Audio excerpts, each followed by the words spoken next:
Hi, welcome to the Gear Garage. My name is Zach. This is my little internet show about whitewater stuff.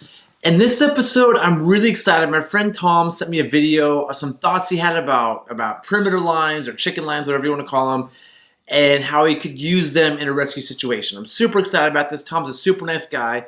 He's a kayak instructor. I think he's probably a swiftwater instructor. I don't know that for sure, but he definitely has some nice knowledge here that he wants to pass on.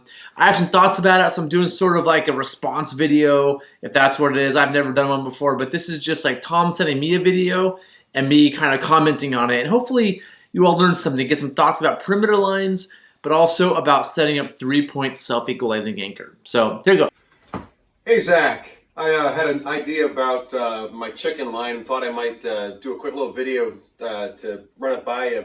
I've been thinking about taking my chicken line off for quite a bit. Haven't watched your Gear Garage videos, but recently. So just one thing quickly. A lot of people think I'm anti-chicken line, anti-perimeter lines. I'm not. I don't think you always have to have them. Some people say you have to have them.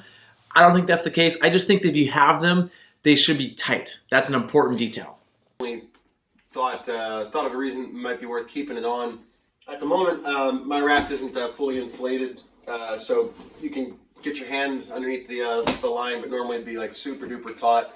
And I don't love that. And Tom, that's tight. The ones I see are very loose. In terms of how tight they should be, that's not bad. I'm gonna approve on that one. Because that tends to interfere then with the D-rings. So I was thinking of taking it off, but it occurred to me that if you leave the chicken line on, if for any reason the raft got entrapped and I needed to create a 2 or 3 point anchor, I've actually already got the line in place. So let's say if I were like the far side of the raft were broached on a rock or something and I needed to make a 2 or 3 point anchor on this side of the raft, all I would do would be to go to the other side of the raft, and I would simply cut my line. I just like to use basically a parachute, style cutter, or a hook knife, excuse me.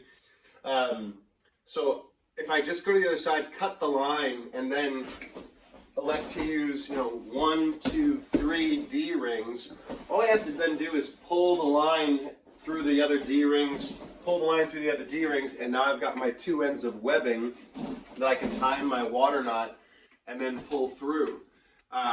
Only downside is if potentially the water knot joining the ends of the chicken line, if that water knot gets stuck in the D-ring. So I had a couple thoughts on that, but I thought we might just try it and see how it goes. Okay, so this is out of the box, super smart thinking. I love it, Tom. This is the stuff I love. There's a couple of downsides I see immediately. First of all, you really only are doing a 3-point anchor when the boat is like wrapped. Not just like stuck on a rock, but it's like wrapped. And that opposite side is underwater. So you're not gonna have access to the opposite side to cut it like you're about to do. I've already watched it, so I know you're gonna cut it. The other thing is that perimeter line around your boat gets a lot of wear from the sun, from UV, and also just like getting bashed and rocks against it. So if I'm gonna use tubular webbing, I'm not gonna want it to be the tubular webbing that comes on my boat that's been beat up. I'm gonna want it to be something. I'm gonna want it to be something that's well preserved, protected, that's in very good shape, so it's as strong as it can be. So I like the idea of using this tubular webbing. I think in practicality, it doesn't make sense, but I'm stoked on it in a pinch. Like there might be times when that's all you got, and if that's what you got, that's what you got. So the idea that you have tubular webbing that you can use for a 3-point anchor instead of a rope or something else is super smart, and at least having this in mind is pretty cool. So I'm excited you're sharing this with us. But this way, especially if there were a hazard over here, if like that end of the raft were, maybe that end of the raft isn't the one on the rock, maybe this is broached on the rock and that end is actually partially submerged in the water, making it hard for me to get in, and thread some webbing through the D-rings. I don't have to do any of that threading if I just make a cut. So we'll see how it goes. This makes me so happy. I like the perimeter line, but it makes me happy that you're real life testing this out. Tom, thank you for sharing this with us.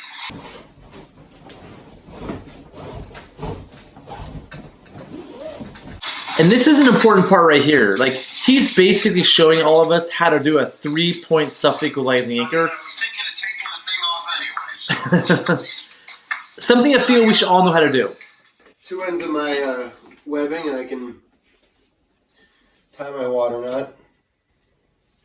Awesome job. Every time I tie a water knot on film or in real life, I'm nervous and I mess it up. And Tom, you just nail this. This is nice. With nice long leads, just like well done. Okay.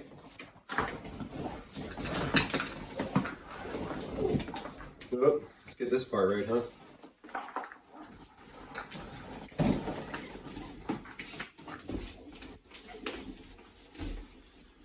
And the way that worked out with my various knots was pretty much in okay shape, except this one's a little bit stuck.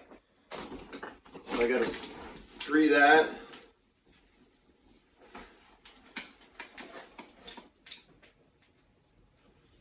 And there we go.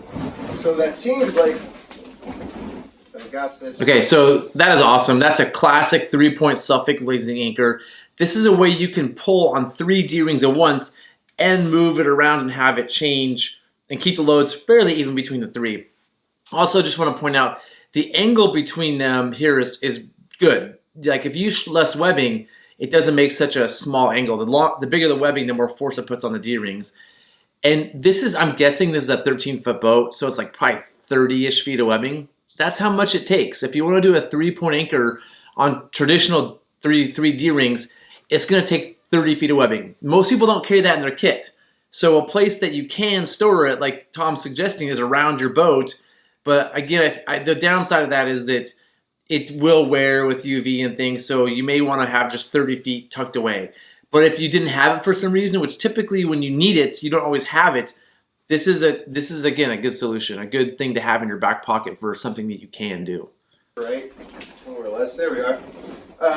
Seems like a pretty convenient way of, maybe even a safe way of making a 2 or 3-point anchor. Like I said, only downsides potentially is if, let's say I need to make the anchor on the other side, and my original water knot was over here. That knot might get stuck as it is now on the D-rings as I try to pull it through to, thread it through so I can tie a new water knot over there. So I was trying to brainstorm on ways to eliminate that water knot altogether, and I know I've seen your videos on various styles of chicken lines. One thing that occurred to me is I could do a kind of a variation, maybe using a cam buckle loop. So NRS makes those. I've also ordered some recently from Strapworks. I'm sure you've probably ordered some stuff from them down in Eugene. They have an amazing selection of like various straps, including straps where you can get thwart handles sewn onto them. I don't like how big they made that's needlessly large. That's definitely not safe. But they had some kind of cool stuff. If by some odd stretch you haven't ordered from them before. Yeah, Strapworks is great for all kinds of straps. I'm a big fan. I like NRS. They're nice people. They sell everything. But I really like supporting small businesses, and Strapworks is a small business. And so I guess NRS is maybe a small business. But I think supporting small local companies is awesome, and Strapworks is a good example of one. So yeah, thanks for the recommendation, Tom. So anyway, I'll try to test this out as well. Let's see, where are we? Here we go.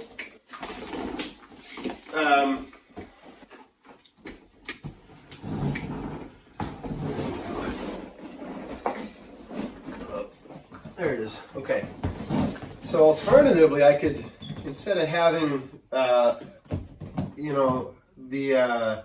webbing tied in a water knot to form my chicken line, I could on a single D ring or more take these loops with the cam buckle on and do one loop going this way, and then maybe get a second one going the opposite direction. These NRS cam buckles look like they're wide enough. Some of the ones available on Strapworks definitely have like a little bit more space between the teeth, so it's easier to thread tubular webbing through. So what Tom's doing is brilliant. I love this idea. And what he's pointing out is that not all cam buckles can accept tubular webbing. Tubular webbing is thicker, it's stronger, but it's also thicker. So I believe the old NRS strap buckles can't. A lot of the new ones can. So if you're going to do this, you want to check the buckle before you go ahead and do this. But in this case, it's going to work. Look like they're wide enough. Some of the ones available on Strapworks definitely have like a little bit more space between the teeth, so it's easier to thread tubular webbing through. But that was actually a piece of cake. So I could have, conceivably, like had my chicken line only secured at two ends with this cam loop, and then I can cinch it down tight or release it. If I had another end going the other way, I could release it so I don't have to, cut my webbing only down. Yeah, this is a brilliant way to do perimeter lines. I've never even thought about using loop straps like this. I love the idea of having two of them. Then you can just tighten them up. The only downsides are, tubular webbing is about 5,000 pound strength. That's new, that's taken care of, not like UV worn out or dirt in it. And cam straps are usually about 1,000, so you don't want to use the cam strap when you're pulling in some sort of like emergency high load situation. But this is a good way to keep them tight around the boat. The other downside is that buckle is something paddlers might hit their hands on, and so that's a concern that they're smashing their hands on it. And that buckle over time, always being the exact same spot, is going to wear that part of the boat. So if you have those two buckles, if you can see, you have one buckle and the strap around it, and it's permanently there for like 5 years, it's going to put wear on the boat. So it's something to consider, it's maybe worth trying and then checking the wear out, or maybe moving it to a different D-ring after like a year or something. But this is brilliant. The knot method is that wherever you need the anchor, just go to the exact opposite side of the boat, or at least a few D-rings over, and cut. And that gives you enough length, to span the three D-rings that you're trying to use, as opposed to like if I needed to make an anchor here, if you cut your line, cut your webbing here, that doesn't help you at all. Then you have to do some threading. I think, Tom, I love what you're thinking. Again, I don't think it's going to work because typically the boat's wrapped, it's underwater. What I do like is that you have tubular webbing around the boat. So if you need it for something, you can detach it, pull all the way through, and then use it in a pinch. But I'd rather see you have just the tubular webbing. I see there's like a little green bag there around the thwart. Just throw 30 feet of tubular webbing in there, and you can just use that. And it takes a few seconds to put it through the D-rings, but I think that's going to be more effective than cutting it and expecting it to work out perfectly, especially with, like I said, like kind of used, worn webbing. So anyhow, I got some more thoughts on that, but just thought I'd, try to be concise, and we'll just leave it at that. But anyway, tell me what you think, and thanks again so much for all your guidance as I've been getting this raft frame together. I'm super pumped, and I've already gotten it down D to Tucker. Have had a great time with it. I appreciate all the hard work that you've put into your Gear Garage videos. Those have been super helpful, man. So thank you. Cool. Happy New Year. So awesome. Thanks, Tom, for doing the video. And I mean, that's pretty impressive. You did that one take. Obviously, you didn't cut it and then had to redo a take. When I'm doing this video, this is even my third take right now. So like super impressive. If you start your own show, Tom, I'm in trouble. So, let me know if you do that, because I'll start winding Gear Garage down and I'll do something else in my life. But if you don't start a show, I'll keep this thing going. You're an impressive dude. You have your own little cool Gear Garage there, which I'm stoked on. And so that's it. Anyway, that's this episode. If you liked it, click the like button down below. If you want to subscribe, I super appreciate it. And as always, if you have thoughts, questions, comments of your own to add them in the comment section below. It's fun to like respond to comments if there's something I can add to it, and maybe Tom will too. And that's it for this episode. See you next time. Thanks.